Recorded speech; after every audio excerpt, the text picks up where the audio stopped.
Hi dear viewers and subscribers, welcome back to our GRS entertainment channel.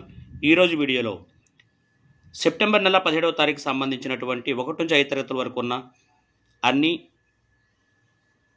సబ్జెక్టులకు సంబంధించి ఒకరోజు డైరీని మీకు అందించే ప్రయత్నం చేస్తాను. ఇది 1వ తరగతి తెలుగుకి సంబంధించి 2 పీరియడ్స్ ఇవ్వటం జరిగింది.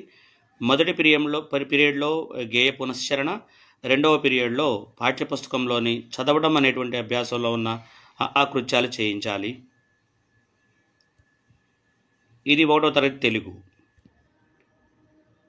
1వ తరగతి ఇంగ్లీష్కి సంబంధించి 2 పీరియడ్స్ ఇవ్వటం జరిగింది. మిమిక్ ది వర్డ్స్ ఫస్ట్ పీరియడ్లో చెప్తారు. అలాగే pick the card and mimic the action, ఈ రెండు కూడా కేవలం టెక్స్ట్ బుక్ అలాగే కార్డ్స్ ఉపయోగించి పిల్లల చేత చేయించేటువంటి 2 పీరియడ్స్. ఇది 1వ తరగతి ఇంగ్లీష్కి సంబంధించినటువంటి ఒకరోజు డైరీ. 17వ తారీఖుకి సంబంధించి 1వ తరగతి గణితం. ఇది దీనిలో 2 పీరియడ్స్ ఇవ్వబడ్డాయి. ఫస్ట్ పీరియడ్లో సాల్వింగ్ వర్డ్ ప్రాబ్లమ్స్ ఉన్నాయి. అలాగే రెండవ పీరియడ్లో వర్క్షీట్ కంప్లీట్ చేయాల్సి ఉంది. 17వ తారీఖుకి సంబంధించి 2వ తరగతి ఆంగ్లం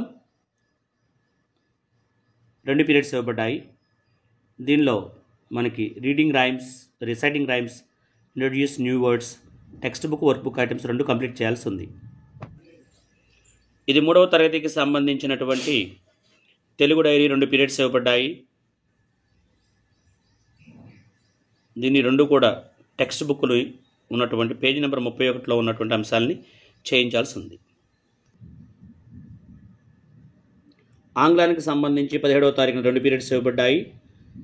మొదటి పీరియడ్లో టెక్స్ట్ బుక్లో ఉన్న 81-82 పేజీల్లోని 8-9 యాక్టివిటీస్ కంప్లీట్ చేయగా వర్క్షీట్లో ఉన్నటువంటి 3.10ని 2వ పీరియడ్లో కంప్లీట్ చేయాల్సి ఉంటుంది. సో ఇది ఇంగ్లీష్కి సంబంధించిన డైరీ. 3వ తరగతి గణితానికి సంబంధించి 17వ తారీఖున పీరియడ్ లేదు కాబట్టి రాయాల్సిన అవసరం లేదు. ఈవీఎస్ 16వ తారీఖు నుంచి 19వ తారీఖు వరకు కూడా వర్క్షీట్స్, అసెస్మెంట్ వరకు ఉన్న వర్క్షీట్స్ని కంప్లీట్ చేయాల్సి ఉంది. మిగిలిపోయినటువంటి వర్క్షీట్స్ అన్నింటిని కూడా కంప్లీట్ చేయాల్సి ఉంది. 17వ తారీఖు కూడా సేమ్. దీంతో 3వ తరగతి 4 సబ్జెక్టులకు సంబంధించి పూర్తయినట్టు.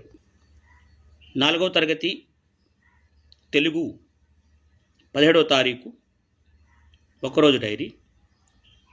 మొదటి పీరియడ్లో గేయ సారాంశాన్ని సొంత మాటలో చెప్పించడం, తర్వాత పీరియడ్లో సాధనా పత్రం 8 పూర్తి చేయటం. దీంతో 4th క్లాస్ తెలుగు పూర్తయింది. గణితానికి సంబంధించి 2 పీరియడ్స్ ఇవ్వడం జరిగింది. మొదటి పీరియడ్లో ఫైండింగ్ ది నియరెస్ట్ 10కి 100కి నెంబర్స్ని ఐడెంటిఫై చేయడం అనేది నేర్పించాలి, టెక్స్ట్ బుక్. అలాగే రెండో పీరియడ్లో దానికి అనుగుణమైన వర్క్షీట్ నెంబర్ 4లో ఉన్నటువంటి ఐటమ్స్ పూర్తి చేయాల్సి ఉంది. ఇక ఈవీఎస్కి సంబంధించి కేవలం ఒకే ఒక పీరియడ్ ఉంది.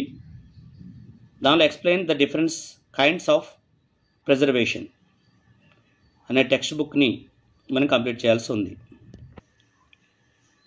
ఇక 5వ తరగతి తెలుగులో 2 పీరియడ్స్ ఇవ్వటం జరిగింది.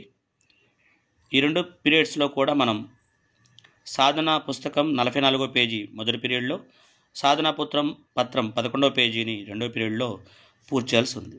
దీంతో మనకి 5వ తరగతి తెలుగు కంప్లీట్ అయింది. 5వ తరగతి ఇంగ్లీష్లో 2 పీరియడ్స్ ఇవ్వబడ్డాయి. దాంట్లో మొదటిది రోల్ ప్లే, రెండవది వర్క్షీట్ నెంబర్ 3.0ని కంప్లీట్ చేయాల్సి ఉంది. 17వ తారీఖు మ్యాథ్స్కి సంబంధించి 2 పీరియడ్స్ ఇవ్వబడ్డాయి.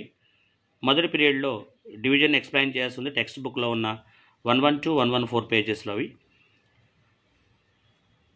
ఈ రెండో పీరియడ్లో వర్క్షీట్ నెంబర్ 9ని కంప్లీట్ చేయాలి.